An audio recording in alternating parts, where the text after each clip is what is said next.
और मेरे प्यारे बच्चों, कैसे हैं आप लोग। मुझे पूर्ण विश्वास आप लोग बहुत अच्छे होंगे। मैं रुपेश कुमार सिंह, आप सभी का हमारे जेएमडी क्लासेस में स्वागत है। आप हमारे channel JMD IAS and SSC classes को सब्सक्राइब करें और बेल आइकन दबाना तो बिल्कुल ना भूलें, ताकि रीजनिंग की जो भी वीडियो अपलोड हो इसके सबसे पहले नोटिफिकेशन आपको मिले। हमारा एक टॉपिक है, जो हमारा रीजनिंग का टॉपिक है, वह है पूर्व धारणा यानी एजम्पशन।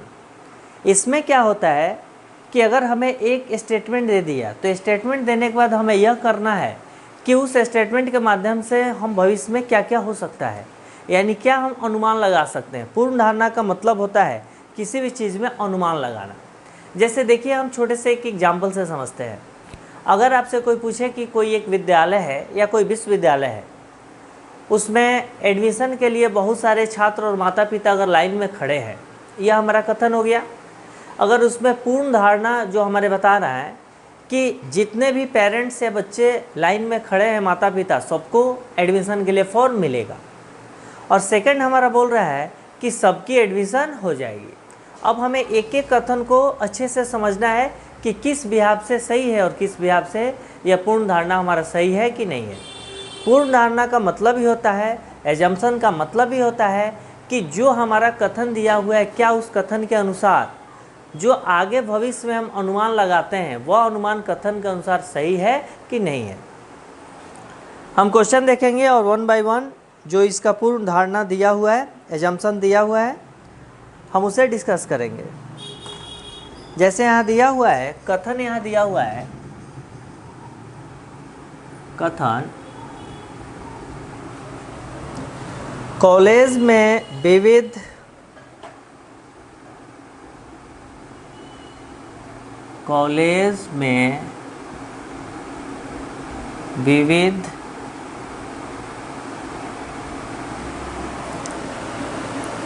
पूर्व स्नातक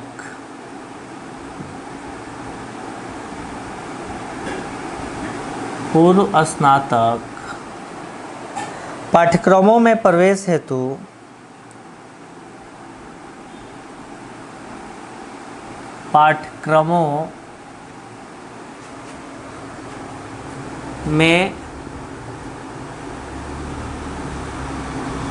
प्रवेश हेतु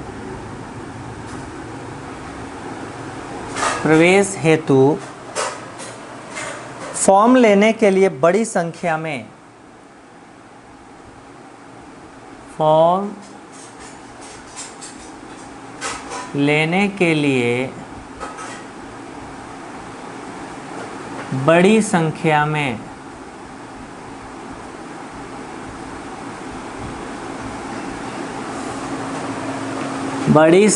में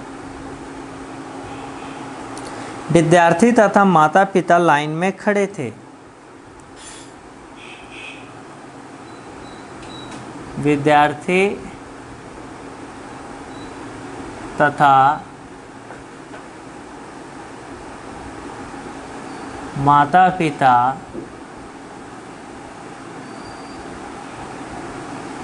लाइन में खड़े थे।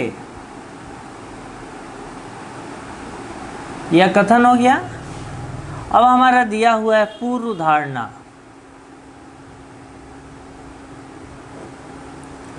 पहला है, कॉलेज प्राधिकरण लाइन में खड़े सभी को प्रवेश दे पाएगा।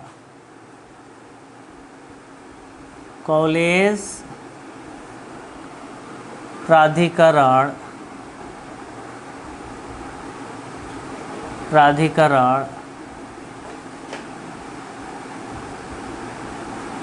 लाइन में खड़े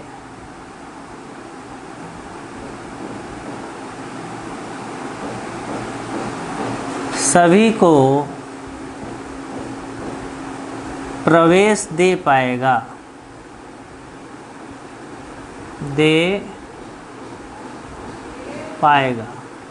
यह पहला हमारा पूर्व धारणा हो गया। सेकंड दिया हुआ है, लाइन में खड़े सभी लोगों के लिए लाइन में लगे सभी लोगों के लिए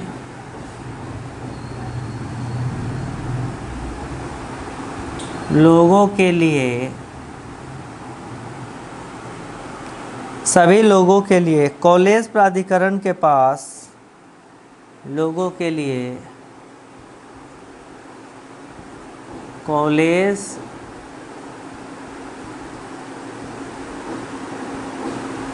कॉलेज प्राधिकरण के पास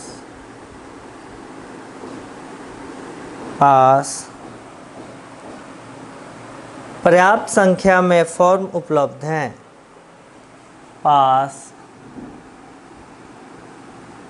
पर्याप्त संख्या में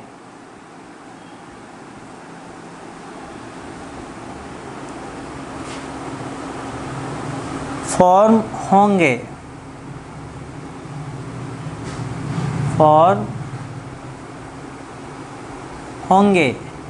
आंसर है फर्स्ट सही है, बी है सेकंड सही है, सी है या तो फर्स्ट सही है या सेकंड सही है, डी है ना फर्स्ट सही है और ना सेकंड, और ई दिया हुआ है फर्स्ट एंड सेकंड दोनों सही है।